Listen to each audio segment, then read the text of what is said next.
Good afternoon, and well, I'm just gonna say good afternoon. I'm gonna start there and apologize because I'm not used to doing this right now during this time. So, good afternoon, and thank you for tuning in to another episode of the Fire Caves, a Star Trek Deep Space Nine podcast. My name is Perry, one of your hosts of this show, who's obviously having a brain lapse, and I'm of course here with my co-host David. David, say hi. Hey guys, how's it going? So tonight we're talking about season 5, episode 23, Blaze of Glory. Before we continue, you can find us on Facebook, Spotify, Apple Podcasts, and YouTube as The Fire Caves, a Star Trek Deep Space Nine podcast. That is correct. And as I say every single week, you should find us and follow us. And it's so clear to me now how much of a routine I have established with this show because any deviation whatsoever, and apparently my brain does not function. Nope. So, but of course, since we're doing this live, I've got no choice but to just steamroll ahead. So, yeah, I apologize for the brief lapse there, but hey, things happen. We're good with it. We're gonna keep going.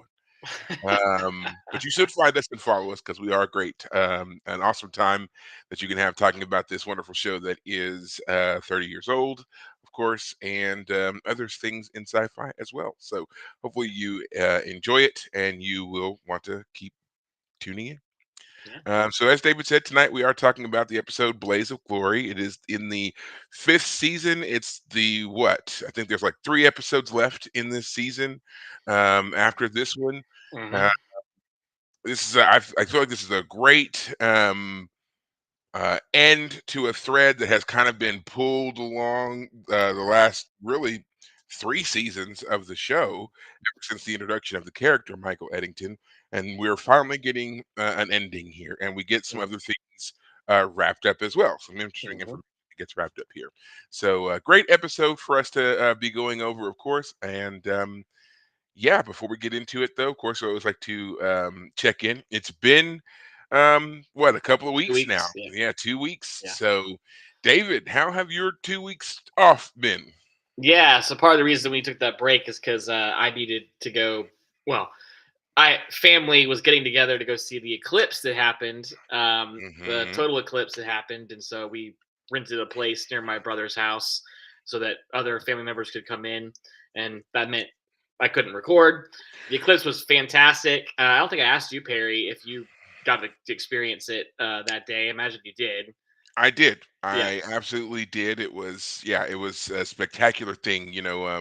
We were obviously here in Texas. We were in that path of total occlusion, hmm and I remember taking some pictures here just to see, the comparison of how dark it got. So yeah, right around what was that, 1 o'clock or something like that. Yeah. It was hmm it was as dark as if it was like 7, 8 o'clock at night. Yes. Yeah. So it was pretty intense. Yep.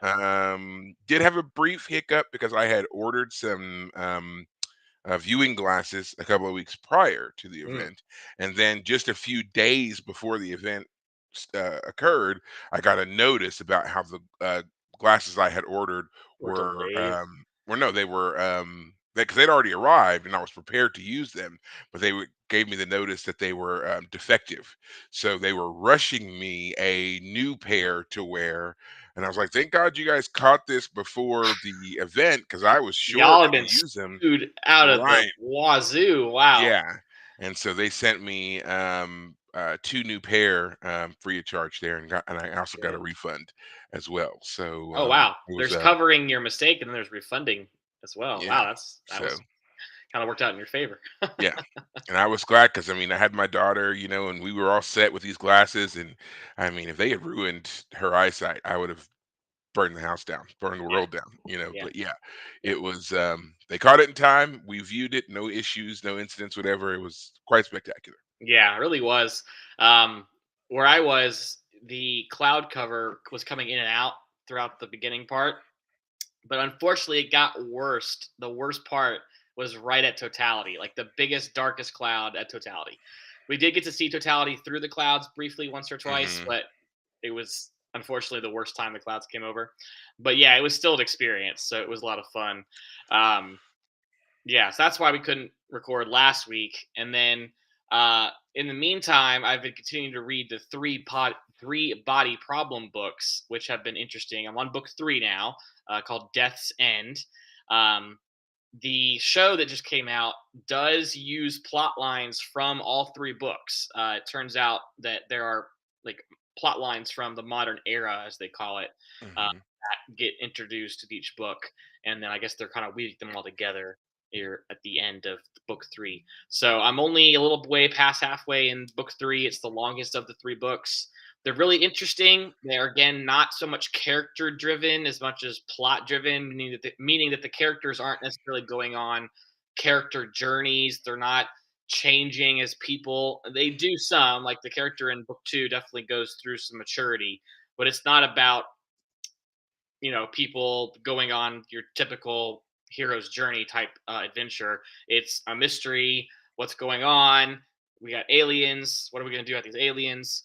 And how do we like resolve the issues that come up when those things happen? So it's an interesting series. The author is Chinese and he is an engineer himself, and so he brings a lot of technical stuff into the books, which are very interesting. But some people, like our friend we were talking last night with a friend of ours, he found it to be at times be just a bit much. Like, hey, I just want to get to this good stuff. Like, quit bogging it down into that details. Let's just get to the story. Now, Um, I will say really quick though, in all fairness to our friend that we were discussing all this with last night, yeah, um, that's typically his MO. He wants to just yeah, get to the things. He doesn't necessarily, as he likes to say, he's not a details man. yeah. So hmm giving him too many details, you're not going to get, that you're not, Well, it's not a selling point for him. Not a and selling he's point for him. also listening to it, whereas I'm reading it. And as I've said to him, like if I ever get to something that I'm like kind of bored with, I can more easily kind of skim through. It's hard when you're listening to something to hit like a skim button. There's no skim button, you know, Right. do the next, page and a half more quickly button. You just got to either stick with it, or if you do go faster, you just got to go with the faster speed. So I totally understand. Like, yeah, if you're trying to like pay attention and it's getting kind of technical and you're having a hard time like focusing on it, I can imagine that can be hard.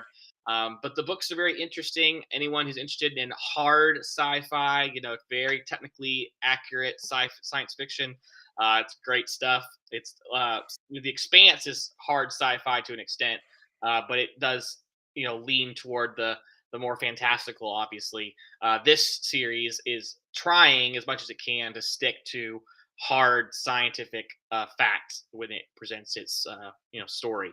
So it's a fun series. I've been enjoying it, but it doesn't have quite the emotional drive as like The Expanse or other books like Red Rising that I've been reading recently. So, but yeah, what's up with you? What's new with you? So yes, as we said already, we had this 2 weeks off. I the first week was pretty much me finishing up some things with work and my new training, and with that, I did have some personal business to take care of in this most recent week, which I have to say was quite successful. Which is another reason why we were not here. Last night, Mhm. because we were out, celebrating basically, and talking about these things with our other friend, who I found out was a big sci-fi fan. I didn't know that. As long as Yes. I've known him, I never really knew that he was a sci-fi fan like that. So it was nice to get into a lot of these things and discuss, a bunch of different shows. That's kind of like our wheelhouse, man. Is just being able to just go through some of these things and break them down. I also, because of talking about Three Body Problem and my brother-in-law, who's been burning through the Expanse series, Yeah. finally got him to read one of them, and now he's hooked. He's Yeah. into it, and he's already into book three, which Yeah. is amazing considering when he started. Right. And so even last night when I got home, I ended up reading some more. I just finished the fifth chapter and began the sixth, which I know doesn't necessarily sound like a lot, but considering before last night I was on chapter two. Yeah, You read a just lot last yeah, yeah. time. I don't know. Even though I was feeling tired, I just couldn't sleep. So I just like was going to use the Grab the book book. to fall asleep, and then I ended up having to put it down because I was just continuing to read. It's like you will be up all Regret day this if you don't. tomorrow. Right. So Yeah. go to bed. Yeah. Plan to do some more reading. I am enjoying the sixth book so far. It Mm, is a return of our crew getting, they're back together, and now we're moving forward into the next phase of what's going on with, Marco Inaros and the Free Navy, and mm, we're getting that fallout from the attack on Earth and right. Mars and so forth. And the new mysterious element, the thing that's been growing since pretty much the end of book 4 and throughout book 5, and now here is the disappearing ships. We thought we had an Mm, explanation for it. Now we're finding out that that explanation doesn't totally explain everything. That's where I am right now, is that they're just starting to realize that all the ships that are missing, it doesn't totally match up to where they thought they were going. So right. there's something else going on, and they're just not sure yet. So I am really enjoying it. I'm still obviously still early into it. Book 5 is still holding steady as my favorite book. Mm, So we're gonna see how things play out from there. But yeah. yeah, I'm looking forward to that. I found the Three Body Problem as an audiobook, and as I said before, I was going to start to give audiobooks a chance. I think Hmm. after I finish Hmm. book 6 of The Expanse, I will then start the Three Body Problem and just, kind of give Hmm. it a shot and see Hmm. what's up, Hmm. and do that before I even attempt to tune into the show. So Right. Okay. lots Yeah. to I'll lots be to curious to hear be what able you to think. cover. Yeah. I have not started. I did want to say I have not started X-Men 97 yet. I'm waiting for a few more of the episodes to come out, and then I'll do that. Also, to do a little bit more housekeeping here, Star Trek Strange New Worlds has been renewed for a fourth season. The final season of Star Trek Discovery has dropped. The first episode premiered on April 4th. There are now, as of this broadcast of our episode, there are 3 episodes out of the fourth season. You can start watching all of that on Paramount Plus. Also, unfortunately, it has been announced that the fifth season of Star Trek Lower Decks will be its last. That's come with a lot of, I won't even say mixed reviews. Everything has been pretty negative on that. Lower Decks has gained in popularity every single season. It's probably Right. one of the top shows of Trek that's out right now.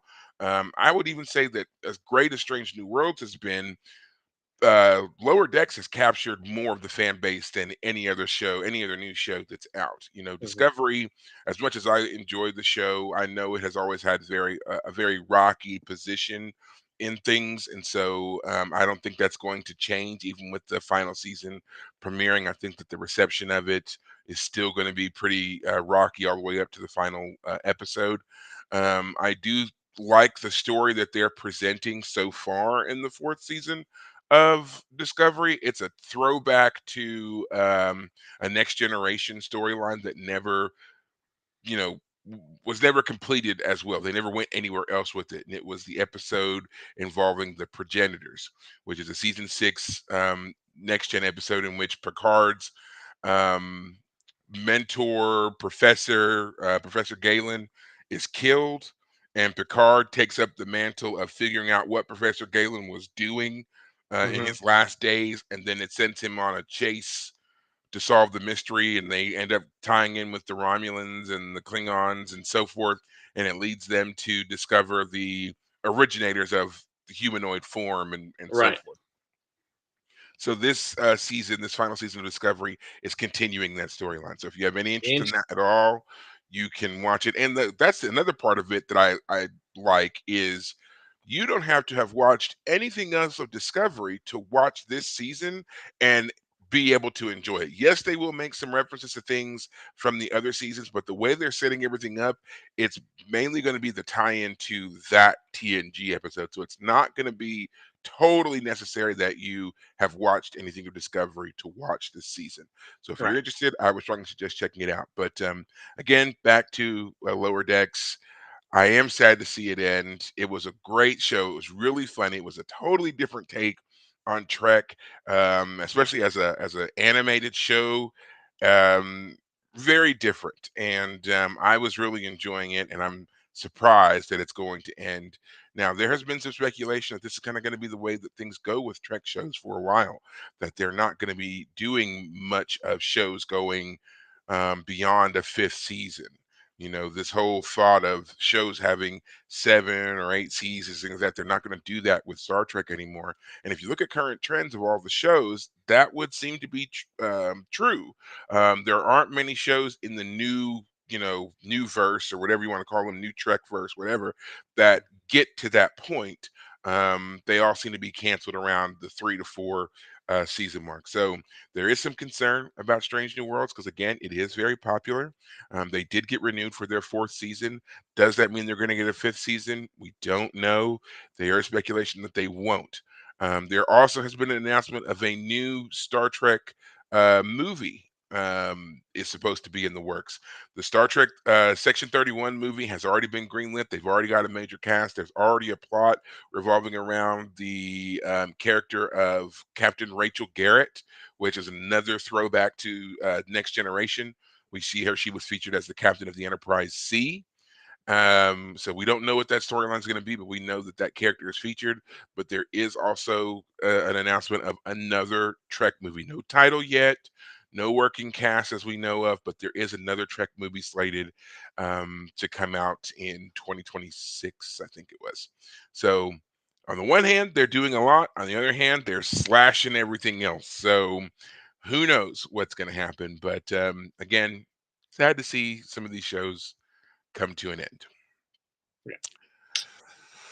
But we're not here to talk about all that. We are here to talk about Star Trek Deep Space Nine, Blaze of Glory. Great Mhm. episode featuring Captain Benjamin Sisko and his nemesis, Michael Eddington. Would you like to give the recap or would you want me to do it? Why don't you give it a go? All right. We'll keep this short and sweet so we can get right into it. That's it. The episode starts in Cisco's quarters. He's having dinner with his son and his mentee, Nog. And, it's kind of a jovial moment there. They're having squid that Cisco has mixed up with some Ferengi tube grubs. This is much to the dismay of Jake, but the delight of Nog.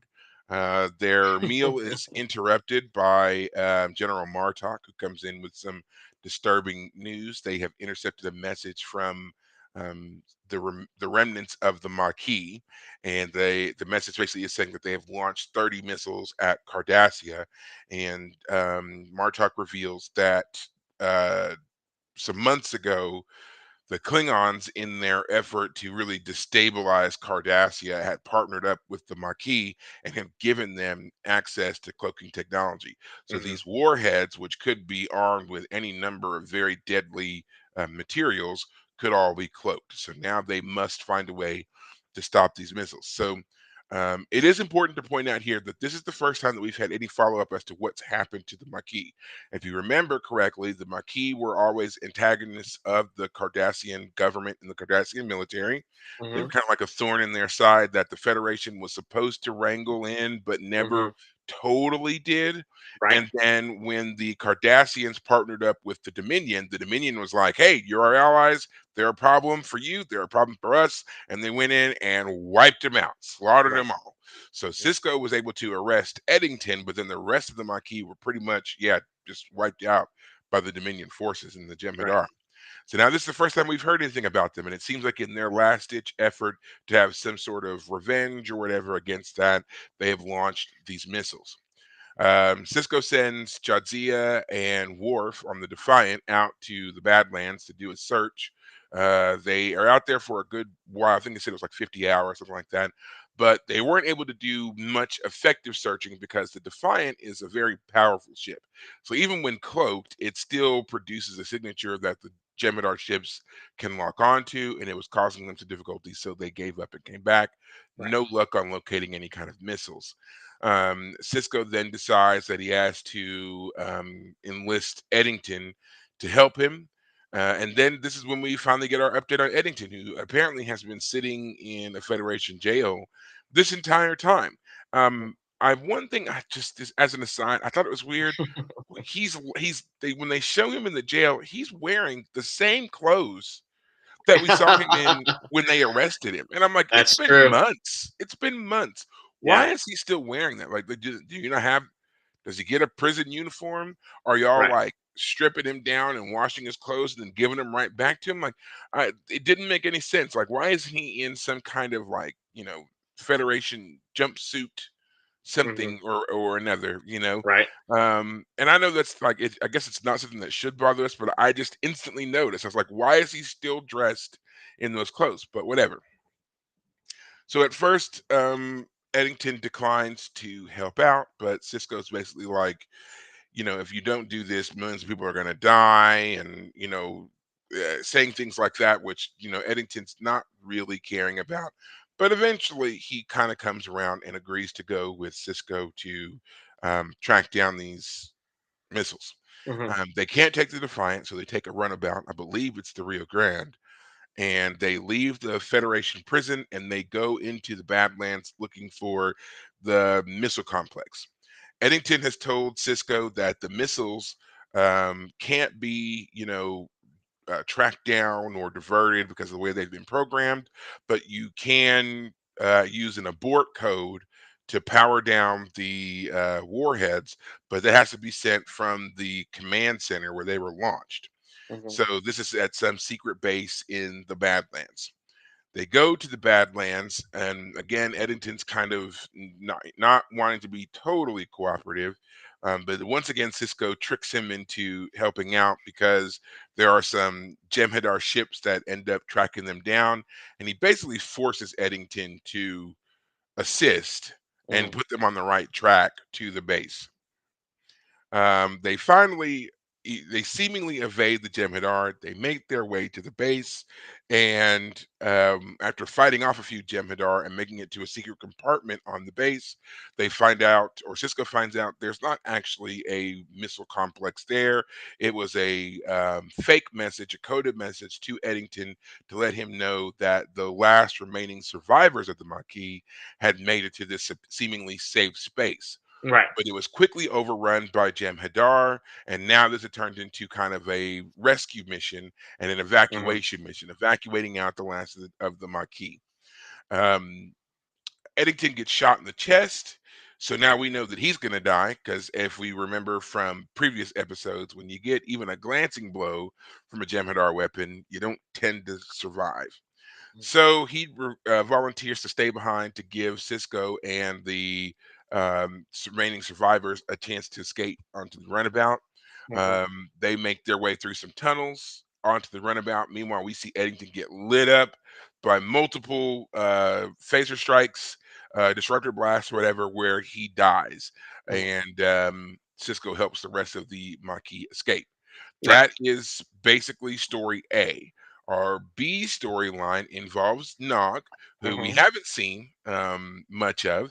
Hmm. And as we return to the beginning, in the Cisco's quarters when they're having dinner, Nog intimates that he's got a problem with the Klingons. They don't respect him, they don't listen to him, and he's very upset by this. Cisco Hmm. gives him some advice to basically, you got to confront them. Klingons are, they're a very, boisterous people. They like to, you can't shy away from them. You got to get in their face. Right. So the whole time we see Nog, he's working up his courage to confront these Klingons. He's looking Hmm. for an opportunity to do it. He tries to do it in Quark's bar when they become Too loud. basically too, yeah, they become too loud. But right before he can, he slips and falls from his chair, and he faces the huge embarrassment there and can't do it. Then Right. he then later on finds them.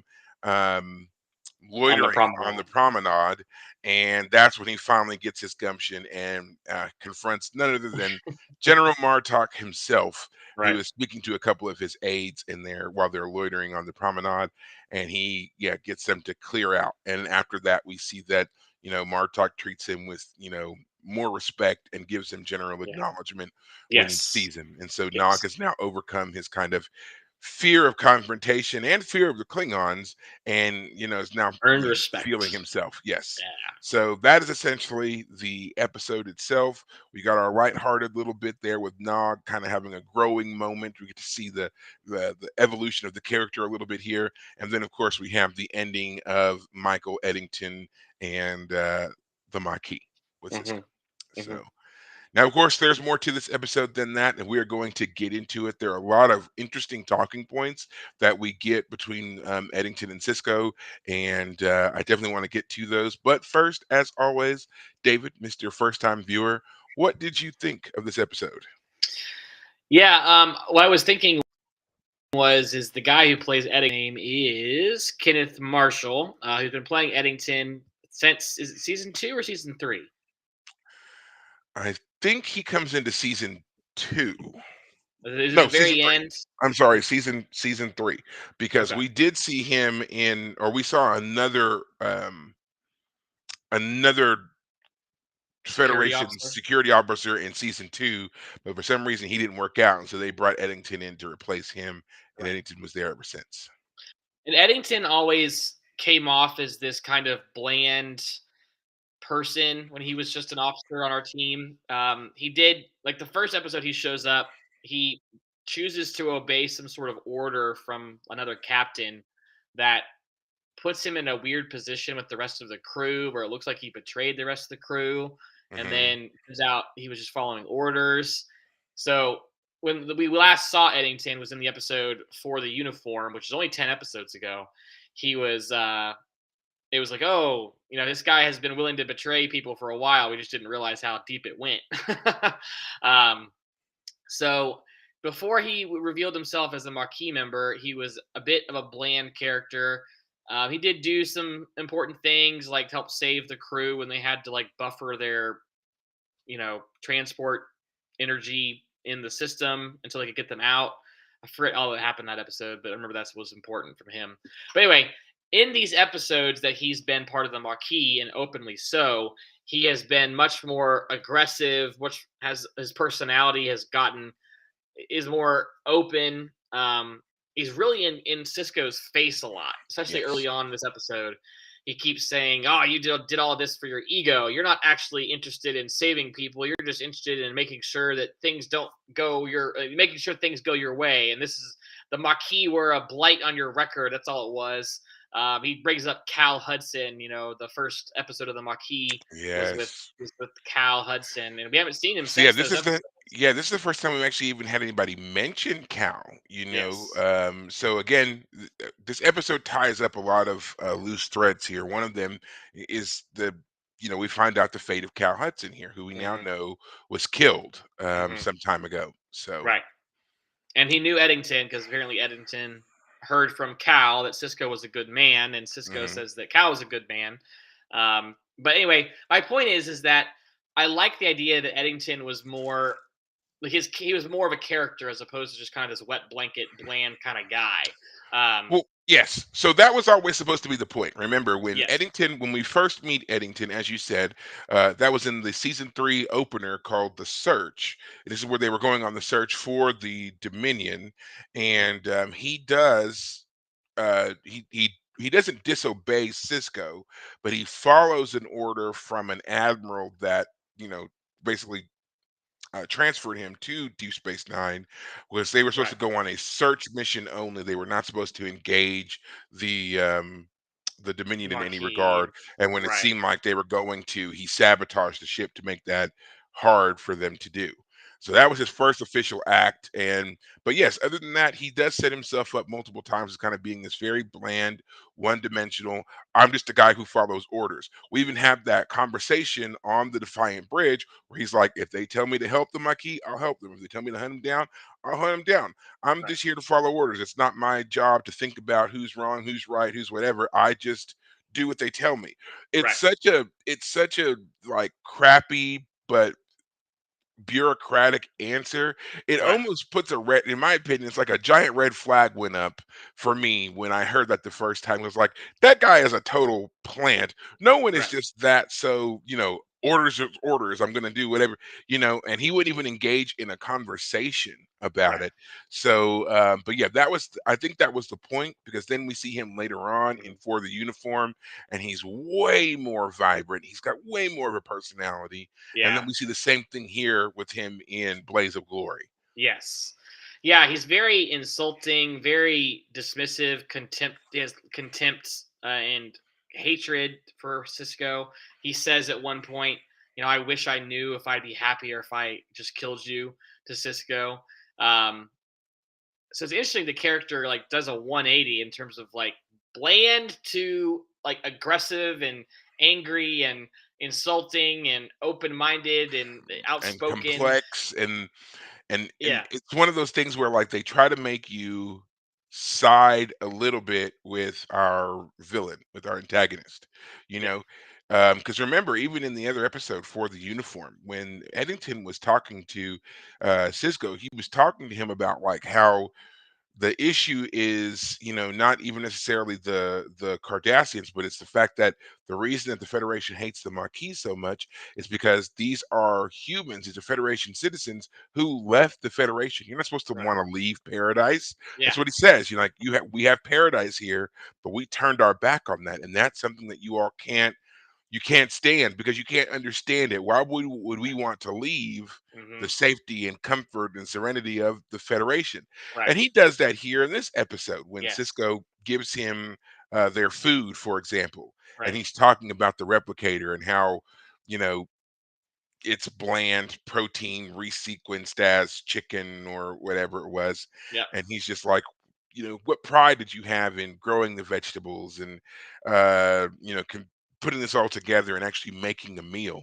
right, Interesting statement, especially in regards to the replicators, because the replicators in particular have always been a focal point of Trek technology, hmm, for because we don't have it. And so the thought of having this machine that could replicate anything, hmm, absolutely anything. You want a glass of water, you want a pair of boots, you want right, a giant turkey dinner, it can do it, whatever it is. And right, so it's to attack it as, oh, for as great as we've made it seem, now we're hearing the other side of how it's just, it's bland. The food is a facsimile. It doesn't have yeah, nearly the same impact. yeah. Interesting take. Yeah, the character himself and the food he eats are both improved by not being in the Federation. He goes from, uh, he says like he grew his own food. It's so hard to grow tomatoes. When he was just eating food on the station, he didn't know what he was missing, and now he does. So yeah, his character is there's more to his character. He actually has personality now.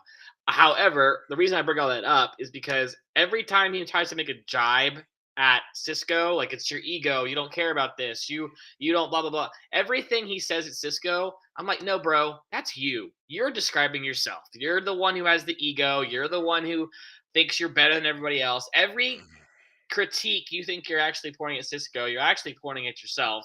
That whole three fingers pointing back at you kind of nonsense. But Cisco at no point says that to him. So part of me was like, if I were Cisco, I'd be telling him, no, you're describing yourself. You're putting all your own baggage on me. Um, but Cisco does at times respond with like, Cal Hudson was a good man, and Cal said the same thing about you. So it's interesting that I'm not sure if the show wants to say that Cisco is somehow guilty of some of those things, like because there's no ever direct refutation of Eddington. Uh, Eddington is basically allowed to say what he says, and no one ever corrects him. So it's interesting. I mean, Cisco is not the type to get bogged down in pointless arguing. So part of me thinks that yeah, but there's no direct refutation because Cisco isn't that petty. He's Right. gonna do what. He's not gonna take the bait. No, Yeah. he has a job to do, and every time that Eddington says, "Oh, you just care about the mission," yeah, Cisco is a professional dude. Exactly right. You And might, and the mission's important. yeah, As far as we know, you've launched 30 massively, lethal missiles at an yeah, entire planet. yeah. Millions of people are going to die from your first strike, and Right. then the preceding billions that follow from the war. That's a fallout of your actions. Yes. Yeah, I'm here to stop, mass Inter death. Yeah, the destruction of the Alpha Quadrant. Yeah, Cisco and the others are concerned that by attacking Cardassia, Cardassia will demand the Dominion help them attack the Federation, and that will be the prerequisite for the Federation being attacked, and that will drag in the Klingons and everybody else, and then there'll be a galax, this entire Alpha Quadrant will be caught up in this war and might destroy. the Alpha Quadrant. So interesting idea. I don't know how. I mean, basically, that whole plan is dependent on the Dominion. I mean, we believe the Dominion is willing to go to war anyway. If they're going to use this as the That spark, okay, fine. But Yeah, yeah, that's pretty much the assumption that's being made here is that the Dominion has, made Cardassia their foothold into the right. Alpha Quadrant. Hmm. And so any kind of attack on Cardassia is just the provocation they need. And from the way that Cisco and Martok react, it can be assumed that at this stage, at the very least, the Alpha Quadrant at large isn't ready for a war. The Klingons are not ready. The Federation is not ready. We Right, have no idea the status of the other major powers in the quadrant, like the Romulans, for example. So there's too many things that we're unsure about for the launching of all these missiles to right, result in anything other than a catastrophic war. right, And that's what's driving this mission to stop it. right, So yeah, it's pretty much assumed that yeah, the Dominion is preparing for war and we're trying to do the same, but we right, know we're behind. So right. we need to stall until As we can long get as to that point. possible. Yes. Right. Yeah, and it's interesting that when he Eddington says that Cisco doesn't basically care about the lives of the Marquis, but it's like, well, bro, do you not care about the whole Alpha Quadrant? I mean, let me put it this way: he was so raw about his hatred for Cisco and the Federation that like I was surprised that he would go along at all on this mission. That like, I mean, Cisco forced Mhm. him to go along, but that he would like I didn't figure there was any way for Cisco to convince him to not turn off these missiles. So it turns out the twist is that there actually aren't any missiles. It's just we are on a rescue mission. It was actually kind of a almost like a bad twist. Like it kind of like all the tension got turned off. It went from a where it's nuclear deterrence. It's Cold War. We can't let the missiles go off. If the missiles have been launched, we have to turn them off. To we got to rescue like a room full of people because everyone else is Well, dead. so the immediate threat, is instantly, it instantly vanishes when we realize there are no missiles at all. Right. And then, Eddington's basically like, yeah, I was basically just using you to get here to secure their safety, Right. um, which can also explain a little bit now if you go back and you re-examine the scenes where Eddington is initially refusing, and then the way in which he vehemently verbally attacks Cisco. It's like, Hmm. oh, okay, because he knew already there was no threat. This is Hmm. his chance to kind of get in his digs, his barbs, whatever, at Cisco, because now Right. he's in close quarters with him. Right. Um, I do like, early on in the scene where Eddington is still in the holding cell and he tells Cisco, he's like, um, I shed all my tears for my friends when they were being slaughtered by the Dominion. And Yeah. he's like, and now, No tears you left. didn't, yeah, you didn't care about us, what happened to us, and I don't care what happens to you. I Right. just thought that was a great delivery there. It made Mhm. perfect sense to me Right. because he's just like, yeah, everybody I ever loved and cared about is dead because of you. Right. Why are you coming here and talking about these faceless millions and billions? They're Right. not my family. They're not Right. my, whatever. So I Yeah. did like that a lot. Yeah, very nihilistic. But Cisco, as the episode goes on, he says, "I'm betting that you actually do care enough to do something." When the Dominion ships are chasing them, he basically throws up his hands and says, "I don't know how to get through this plasma field, but you do. So I'm gonna go get a Raktajino. Good luck." And then of Hmm. course Eddington turns it on Cisco later when he's like, "Well, I need you to go back to the like power couplers or whatever and do a maneuver that's highly dangerous while I'm trying to keep us safe." And Cisco's yelling at him, "Keep the ship straight. I don't want to die." Anyway, um, I again I want to say I love Avery Brooks whenever he gets a chance to like be the Yeah. center. He's such a great actor. He plays the character so well. Um, like he yells at one point at Eddington, um, but he also plays it cool. You know that he's playing. He's making a bluff almost, and the only reason he's able to keep his cool is because he only has the bluff to play. And so there's no point in like trying to pretend otherwise. Yes, it's a bluff, but and Eddington knows it's a bluff, but if Eddington's going to get anything out of the situation, which Cisco suspects he does want something out of the situation, he has to act, and that forces Eddington to act. And so yeah, I just we only got glimpses of the rest of the cast throughout the rest of the episode, but Yeah. I'm like, fine, let's just get Avery Brooks in here. Come on, let's have him do his thing. So it's kind of sad that Eddington dies because it means that his nemesis is now gone. He doesn't have a foil Well, to work against. so as I said, that this episode is wrapping up a lot of things for us because we're moving into a very important part of the DS9 story arc, and that is what is going on with the Dominion. What Mhm.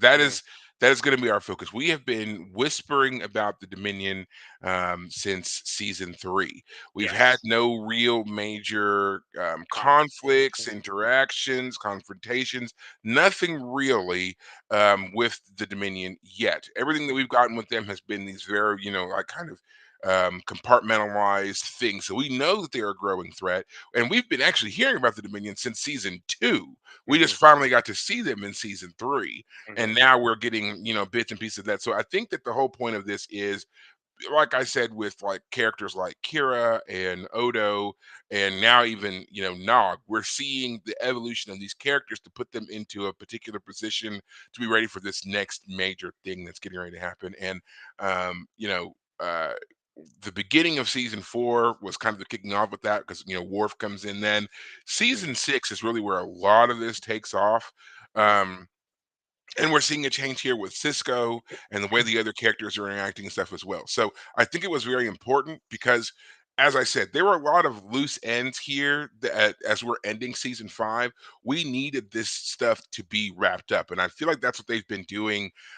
Basically, this whole last half of the season is Hmm. giving us conclusions to things, so that when we're moving into this next arc of our story, we're not at some point going to be like in the middle of season 6 and be like, oh, remember when this happened, and why do we never talk about that again? Like they're doing a great job of tying things up.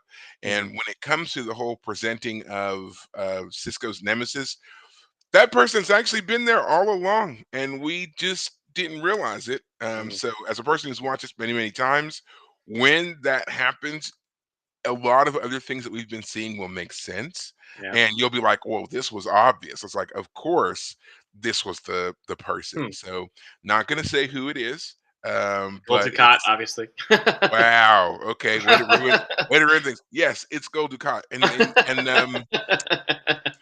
but as we've said many times, Gul Dukat is a very complex, character.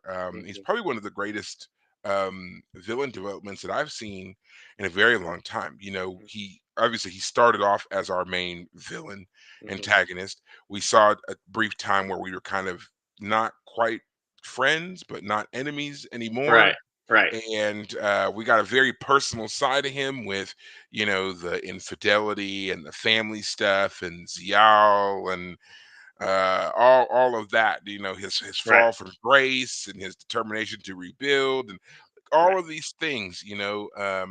Interesting way to develop a villain for sure, and Yeah. we're getting ready to get a lot more of that, and it pays off Mhm. spectacularly. So Okay. Gotcha. Gotcha. yeah. So let's turn our attention now to our B story. Of course, we have Nog, who is here on the station after coming out of the academy. I don't know if they said he's graduated from the academy. He's still wearing his academy uniform. So I don't think He's a that he's cadet graduated. still. That's Yeah. right. He was on leave from the academy. He was Right. doing his field study. That's what this Right. is. He's Right. still on his field study. Right. So now we see him. He's trying to, gain some experience on the station. He's no longer just a resident there. He is a serving member, and he's running into issues with the Klingons, who, as extremely well for Ferengi anyway, they're extremely tall, very loud, very powerful, boisterous culture, Mhm. and the Ferengi, who are typically um, a I wouldn't timid call him race. timid. I wouldn't call him timid. They're more. They know that they're not big in like fighting types, so they're more like sly and they maneuver and manipulate. Okay. I wouldn't call them timid. Timid sounds like that's the word. You I keep mean, going. they definitely like to bluff, but then when it Yeah, comes right true. down to a direct confrontation, they tend to, Shy shy away. away Fair a enough. little bit. Yeah. Okay. All right. Yeah. So now we have Nog having to overcome his own personal and cultural distinctions here and confront these Klingons and trying to find a way to do it. Mhm. Um, he gets advice from Cisco, who's basically telling him get in their face, and he takes that quite literally. I mean, even when Martok comes into Cisco's quarters, he's ready to jump up right then and Yeah. confront the general. Stand on that chair and make his Hmm. point. Yep. And did you notice that the person he seemed to fixate on to confront was General Martok? Oh yeah, 100%. You know, Yeah. like Yeah. in every instance when he thought about it, it was Martok. Like when Martok Yes. came into his quarters, he was ready to jump up. When he's in the bar and he's listening for the decibels to see, waiting for him Yeah. to pass the magic number, who's Yeah. in the bar? But Yeah. General Martok, who's watching these Klingons do their He's like, headbutting game. yeah, he's like, do it God, harder, do it harder. Yeah. yeah, you barely made contact this time. That's That what he time, says. stand That's there, right. do it again. And those Right. actors doing that headbutting, they looked like they were actually headbutting. I Hmm. have to say, I mean, I don't know how well they were just faking it, but it looked pretty good. Yeah, I wonder about that. I wonder if there was um Padding under their yeah, under there their had to have been some extra padding in their head and whatever, that was. But yeah, interesting that he was so fixated on Martok, and then of course he falls out of his chair and was like, "Let me know when everyone leaves, because I'm not moving from this spot until they do." Yeah.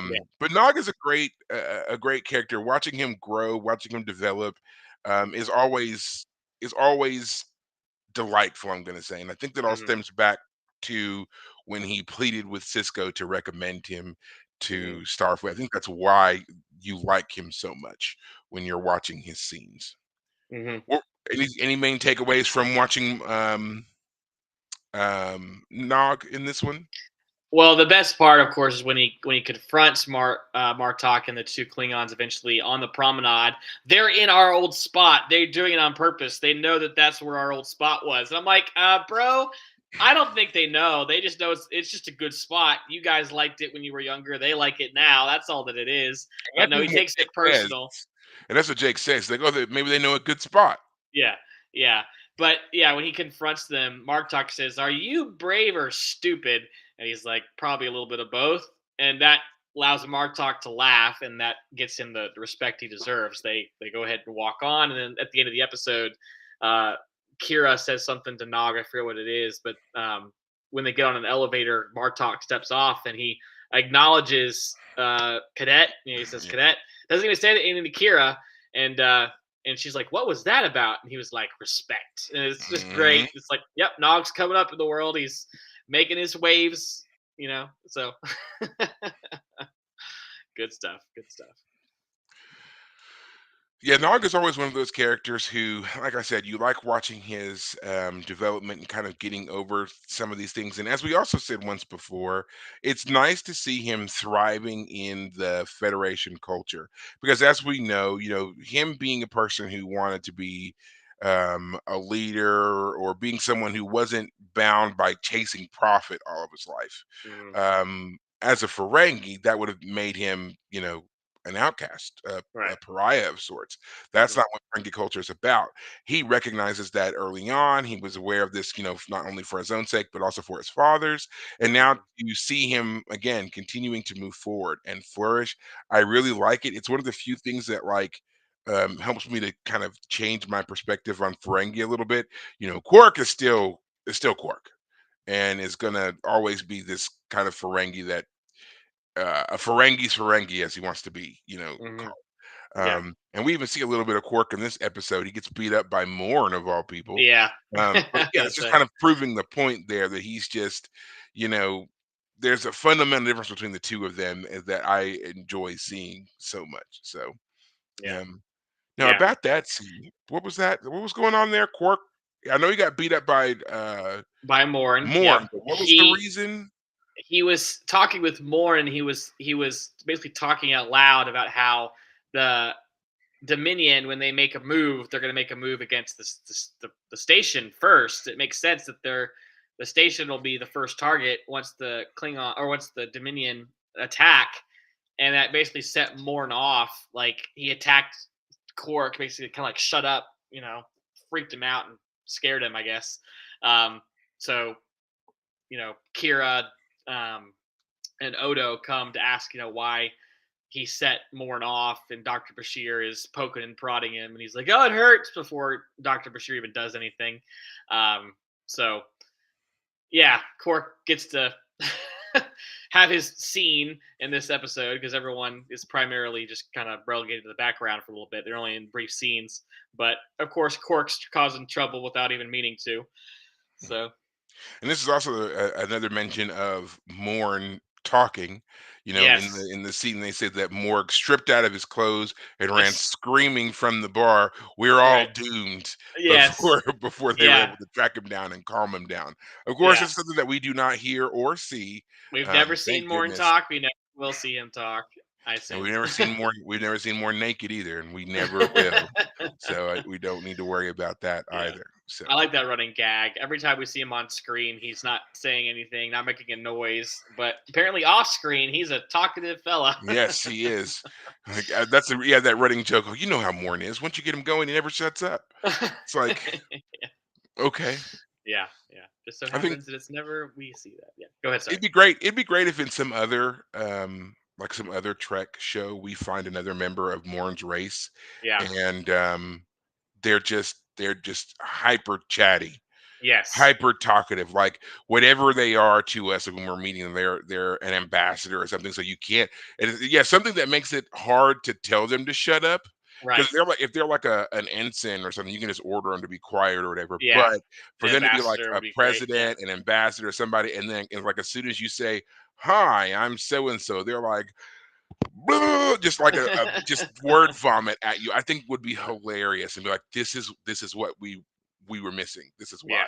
I Yeah. would love it if they did something like that. But That'd be yeah, a lower so decks kind of joke, right? Lower it decks kind would of be. joke. Yeah. Lower decks would be perfect for that. So far, the species, Morn species, which are called Lurians, by the way, um, they've only turned up in Deep Space Nine and then Discovery in a future episode, like a 32nd Century episode.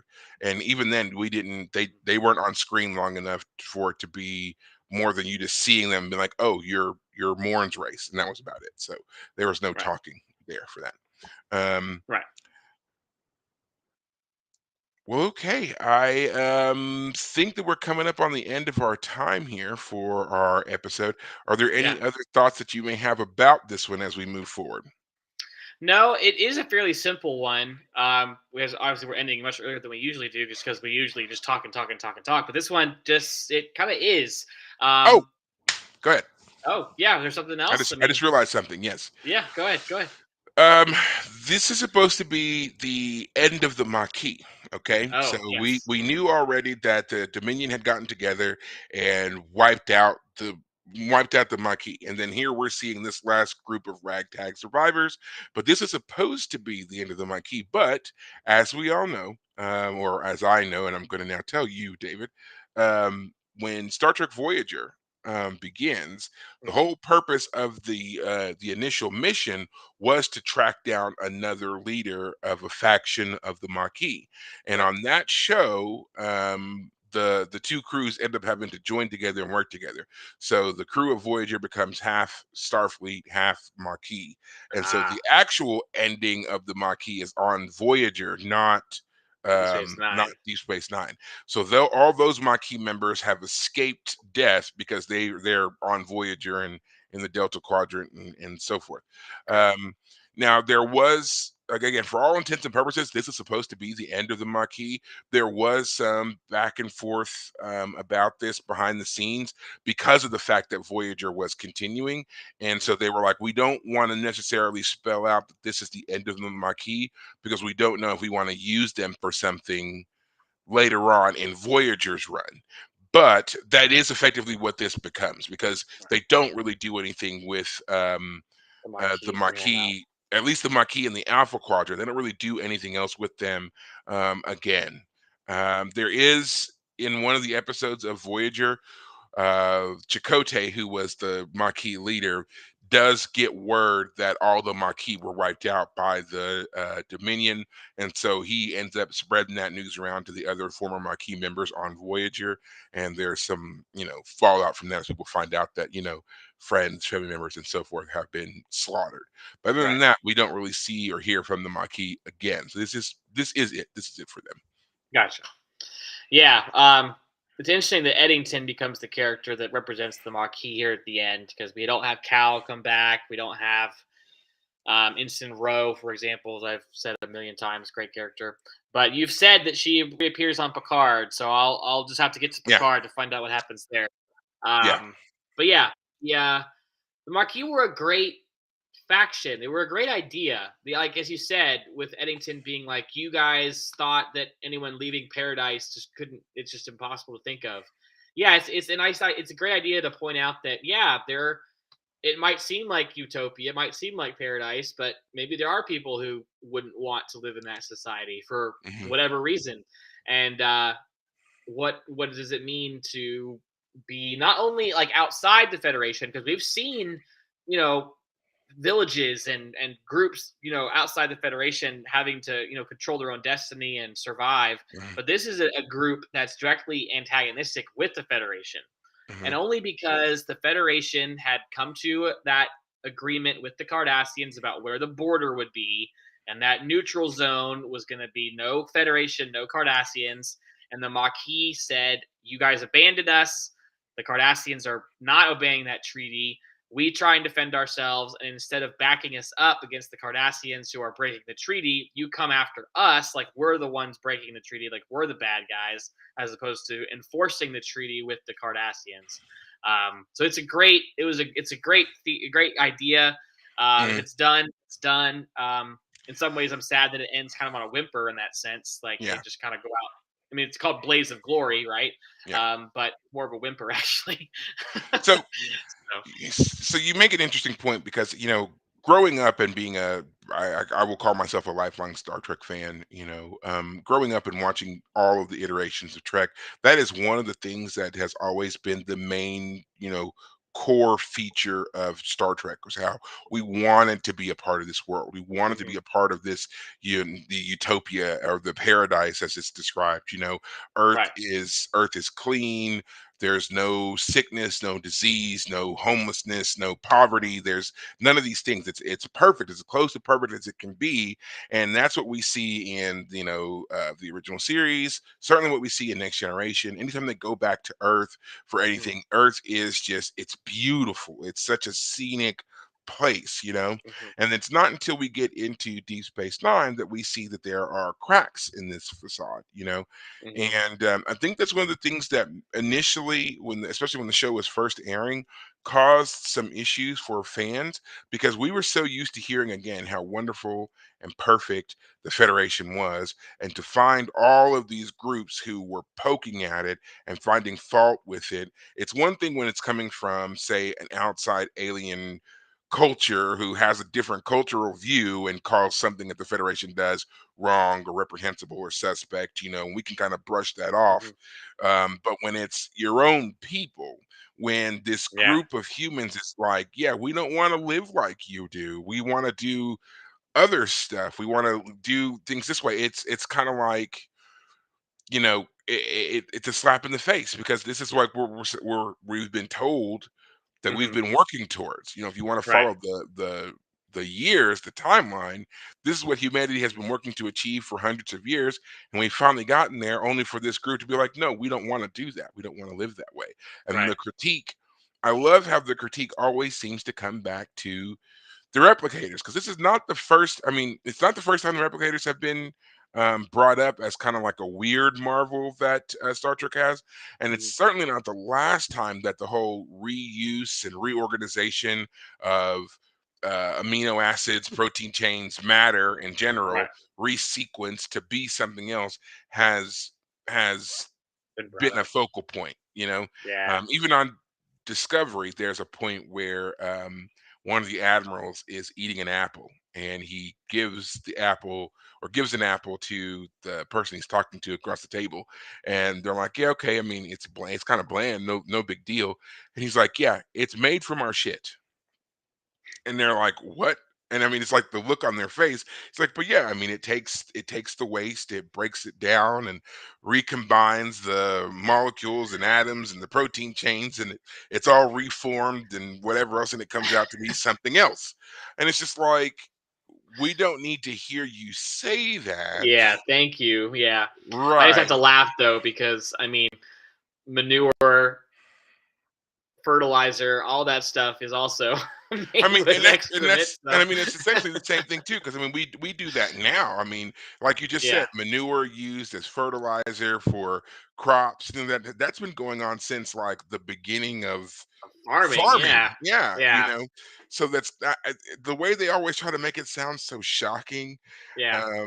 But yeah, and the replicator is always the thing that it's broken in some way. Somebody doesn't know how to use it properly, so they make some kind of weird concoction. Or in the case of Janeway on Voyager, how she burns a pot roast in a replicator, I don't know. That's something that's never explained, but she does at some point. She pulls it out, and it's like smoking, sizzling hot from the replicator. I'm like, shouldn't there be like safeties, fail safes? I feel like this is a thing that we would have figured out a long time ago. Like, you Right, know, you isn't there a picture menu, and you poke the picture, and then there it is. That's the outgrowth of that technology, really. You want it to look like the picture and then taste ideally like how it looks, which is delicious, but whatever. right. So yeah, I love that it's always the replicators are used as their commentary for how desensitized and far removed we are from simple things like growing tomatoes. Yeah, And even Cisco is suspect on that, because as Eddington points out, how many months did you take to grow the vegetables for that dinner that you prepared for served all the us. senior officers and stuff? So it's a nice way interesting way, I should say, to critique, um, not only future tech but also our image of what perfection would be for Right. us in the future. Well, I just want to say real quickly that on that point, you know, modern militaries have rations, and it's never described as pleasurable or enjoyable. It's purely about how useful it is to get the food to the person. The replicator being the perfected version of that. Hmm. All it cares for is an input, and it gives you what you ask for. Now, there's a question about why is it being used on a wider societal level, like Quarks uses replicators to serve food. We're on a space station, so it makes sense. They don't like just want to, drag food up from the planet all the time. But yeah, I just feel like that critique of Cisco Mm. is like, hey, he's a military guy. He's eating military rations. Like that's just how it is. It's not a You know, critique of the society. It's just how things are. so there's something I never thought of before. They're on the station. They're not hauling up food and materials, at least not often anyway. We don't know that we can't say they're never doing it. Sure. But yes, they probably do it. The station is as much its own closed society as anything else. It's huge. It could be its own city. Right. So with the number of aliens coming and going onto the station, bringing their various wares and clothes and, well, waste to the station, and we know that it can all be repurposed, it's just matter that gets broken down and repurposed. The replicators could just be siphoning all of this stuff, and it's being reprogrammed to be whatever it is that they want wherever someone types it in. So y'all are just Yep. reusing your own matter over and over again. Not a pleasant Yeah. thought. No. Never Hundred mind. percent. Yeah. Don't think Yeah. about it too much now, Let's Terry. well, yeah, Uh, I don't want to. Never mind. Never mind. So all those yeah. all those times they were complaining about something being, tasting a bit off, there could be any number of culprits, reasons. Yeah. Yeah. Ugh.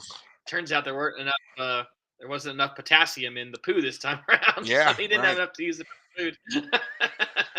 The food always seems a little bit more hearty when the Klingons are on the station, doesn't it? Yeah, yeah. Oh god, jeez. Oh man. Ooh. Well, we went there. Yeah, we did. There you go. For all of our talk of being, engaging and hitting deep, complicated issues with this show, we've now just turned our discussion to poop. It's great. Yep. So You're welcome. turns out, no matter how old you get, you're still 13. So, any other thoughts on this episode before we wrap this up?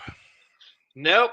Sad to see the Marquis go, but if that brings us newer, better storylines, or at least Oh gives yeah, us room oh for yeah, newer storylines, hey, let's do yeah. it. So Absolutely, and as I said, we're coming up on the close of the fifth season. I think we've got like 3 episodes left. They're all pretty good ones, roll us into season six, and then we've got all of that to deal with season six, season seven. Not to right, mention, we will also still be bringing you things like updates for the Expanse, for Three Body Problem, and here really soon, X-Men '97. I'd like to go ahead and start covering that to some degree. sure, As I said before, the final season of Discovery is out right now. In fact, I need to watch the most recent episode. I didn't get to do that because I was prepping for some other things this week, so I'll get to go and watch that finally.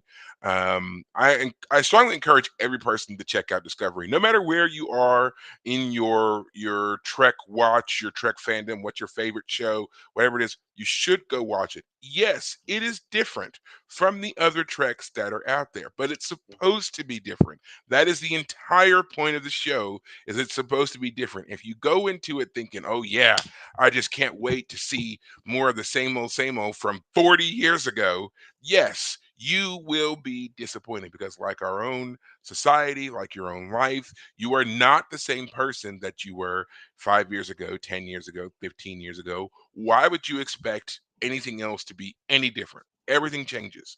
right, So go watch it. It is a great show. I just rewatched the episode where Stacey Abrams was a guest star. She played the president of Earth.